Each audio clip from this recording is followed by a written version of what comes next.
మన ప్రభువును రక్షకుడైన యేసుక్రీస్తు సర్వశక్తిగల నామంలో లైఫ్ చర్చ్ వైజాగ్ నుండి మీకు శుభములు. మీ క్షేమము కొరకై నిత్యము ప్రార్థిస్తూ ఉన్నాం. మీరు అనుదినము ఈ హోప్ ఫర్ టుడే వాక్య ధ్యానాలను అనుసరిస్తూ ఆధ్యాత్మిక అభివృద్ధి పొందుతున్నారని నమ్మి దేవాది దేవుని ఎంతగానో స్తుతిస్తూ ఉన్నాను. మాకు కూడా దేవుడు చూపిస్తున్న కృప, ప్రార్థనాపూర్వకంగా ఈ ధ్యానాలను మీ ముందుకు తీసుకొని రావడం. ఇది నా హోప్ ఫర్ టుడే వాక్య ధ్యానంలోనికి మీకు ఆహ్వానం. ఇర్మియా గ్రంథం 31వ అధ్యాయం 22వ వచనంలో ఒక భాగాన్ని నేను చదువుతున్నాను. ఇర్మియా గ్రంథం 31వ అధ్యాయం 22వ వచనంలో ఒక భాగం. యెహోవా నీ దేశములో నూతనమైన కార్యము జరిగించుచున్నాడు. యెహోవా నీ దేశములో నూతనమైన కార్యము జరిగించుచున్నాడు. ఇది ఇర్మియా యూదులను ఉద్దేశించి లేదా తన దేవుని ప్రజలను ఉద్దేశించి మాట్లాడుతున్న మాట. అప్పటికే చాలా భయంకరముగా వారు బయలు ఆరాధనలో మునిగి తేలుతున్నారు. అప్పటికే దేవుడు చాలా రకాలుగా వారిని వార్న్ చేశాడు. మీ మీదకు ఖడ్గం రాబోతుంది, క్షామం రాబోతుంది, తెగులు రాబోతుంది, ఇలాంటి వార్నింగ్స్ అన్నీ వచ్చేసాయి వాళ్ళ మీదకి వచ్చాయి. ఎంత చెప్పినా వాళ్ళు వినకపోయినప్పటికీ మరలా దేవుడు ఇర్మియా ద్వారా వారికి తెలియజేస్తున్న మాట ఏంటంటే, మీరు అటు ఇటు తిరుగులాడవద్దు, దేవుని అనుసరించండి అని చెబుతూ ఈ మాట చెప్తున్నాడు. యెహోవా నీ దేశంలో నూతన కార్యము జరిగించును. యెహోవా నీ దేశంలో నూతన కార్యము జరిగించును.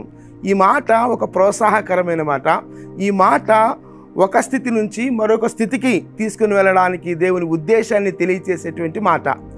ఆ మాటలు మనం గమనిస్తూ ఉన్నప్పుడు దేవునికి దూరమైనటువంటి పరిస్థితిలో దేవుడే కలుగు చేసుకొని ఇర్మియాను ఏర్పాటు చేసుకొని తన ప్రజల యొద్దకు పదే పదే తన వాక్యాన్ని పంపిస్తూ ఇర్మియా ద్వారా మాట్లాడుతూ అనేక రీతిలుగా వారిని దేవుని వైపు తన వైపు త్రిప్పుకోవడానికి చేస్తున్న ప్రయత్నాల్లో భాగంగా ఈ మాట చెప్తున్నాడు.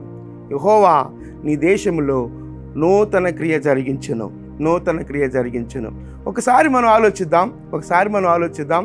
న్యాయవంతుడైనటువంటి దేవుడు శిక్షను లేకపోతే ఆ దేశం మీదకు తన ఉగ్రతను తీసుకుని వచ్చి వారిని గుణపరచవచ్చు. ఆ గుణపరిచే క్రమంలో తన ప్రేమను కూడా వెల్లడి చేస్తున్నాడు.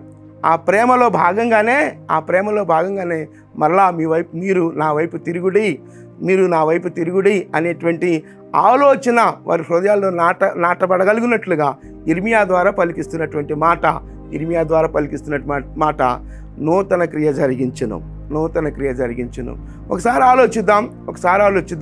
మనం దేవునికి ఎంత దూరమైనా తన ప్రేమ మనల్ని వెన్నంటి ఉంటుంది. తన కృప మనల్ని వెన్నంటి ఉంటుంది. ఇది ఇక్కడ దేవుడు తన ప్రజల పక్షంగా చేసినటువంటి కార్యమదే. నూతన కార్యము చేయబోవడానికి, నూతన కార్యం జరిగించడానికి, వారిని నూతన పరచడానికి పదే వారితో మాట్లాడుతున్నట్లుగా మనం గమనించవచ్చు. మరొకసారి ఆలోచిద్దాం. మన జీవితాలను దేవుని సన్నిధిలో సమర్పించుకుంటూ ఒకవేళ ఏదైనా దేవునికి దూరమైన పరిస్థితిలో ఉన్నట్లయితే, ఒకవేళ దేవుని మాటలను ఆలోచనలు పెడచెవిన పెట్టి దేవుని యొక్క ఆలోచనలు పెడచెవిన పెట్టి ఉంటూ ఉన్నట్లయితే దేవుడు మరలా మనల్ని ఆహ్వానిస్తున్నాడు, తన ప్రేమకు ఆహ్వానిస్తున్నాడు. అంటున్నాడు, ఒక నూతన క్రియ నీ జీవితంలో నేను చేయబోతున్నాను, నీ దేశంలో చేయబోతున్నాను అని చెప్పి ఇర్మియా ద్వారా పలికించిన మాటను ఈ సమయంలో మనం స్వీకరిద్దాం. దేవా, నీవు నా జీవితంలో ఒక నూతన క్రియ జరిగించబోతున్నందుకై మీకు స్తోత్రాలు ప్రభువా అంటూ ఆయన పాదాల చెంత చేరుదాం. ఏ నూతన క్రియ మన జీవితంలో జరిగించబోతున్నాడో నిరీక్షణ కలిగి ఆయన వైపు చూద్దాం. ఒకవేళ ఏదైనా మనం సరి చేసుకోవలసినటువంటి విషయాలు ఉంటే తప్పక దేవుని సన్నిధిలో అప్పగించుకుందాం. నా జీవితాన్ని నూతనపరచు ప్రభువా, నా కుటుంబంలో నూతన కార్యాలు జరిగించు ప్రభువా. ఒకవేళ నీ వర్క్ ప్లేస్లో ఒక నూతన కార్యం జరిగించు ప్రభువా. ఏ ఆలోచన చేత అయితే నువ్వు ఏ ఆలోచన పట్టుకుని దేవుని సన్నిధికి వస్తున్నావో ఆ నూతన క్రియ నా జీవితంలో జరగాలి ప్రభువా, నా పరిస్థితుల్లో జరగాలి ప్రభువా అని దేవుని సన్నిధిలో మొరపెట్టినప్పుడు దేవుడు తప్పక నూతన క్రియ జరిగించడానికి సిద్ధపడుతున్న దేవుడు. మనల్ని మనమే దేవునికి అప్పగించుకోవటమే తరువాయి. దేవుడు తప్పకుండా ఒక నూతన క్రియ నీ జీవితంలో, నా జీవితంలో చేయడానికి ఇష్టపడుతున్నాడు. ప్రార్థన చేద్దామా?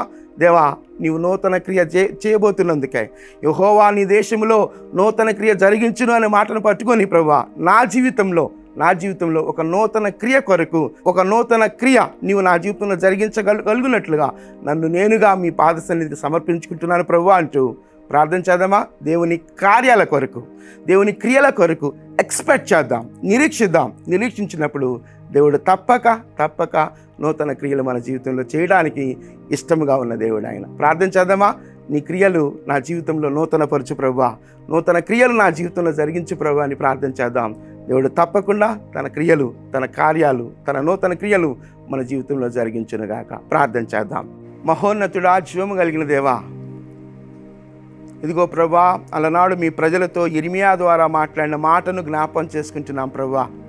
నిజమే ప్రభా, నా దేవా, మా జీవితాలలో నూతన క్రియ జరిగించటానికి ఇష్టపడుతున్న దేవుడవు దేవా, మమ్ములను మేము మీ కృపాసనం యొద్దకు సమర్పించుకుంటూ, నా దేవా, మా జీవితాలలో, మా కుటుంబాలలో మేము ఎక్కడ సంచరిస్తున్నప్పటికీ మా సంచారాలలో, మా బ్రతుకులలో దేవా ఒక నూతన క్రియ జరిగించమని మమ్మలను మేముగా మీ సన్నిధికి సమర్పించుకుంటూ యేసుక్రీస్తు అతి పరిశుద్ధమైన నామంలో ప్రార్థించి స్తుతించి వేడుకొనుచున్నాం తండ్రి. ఆమేన్. ప్రభు కృప నిత్యము మనకు తోడయుండును గాక. ఆమేన్.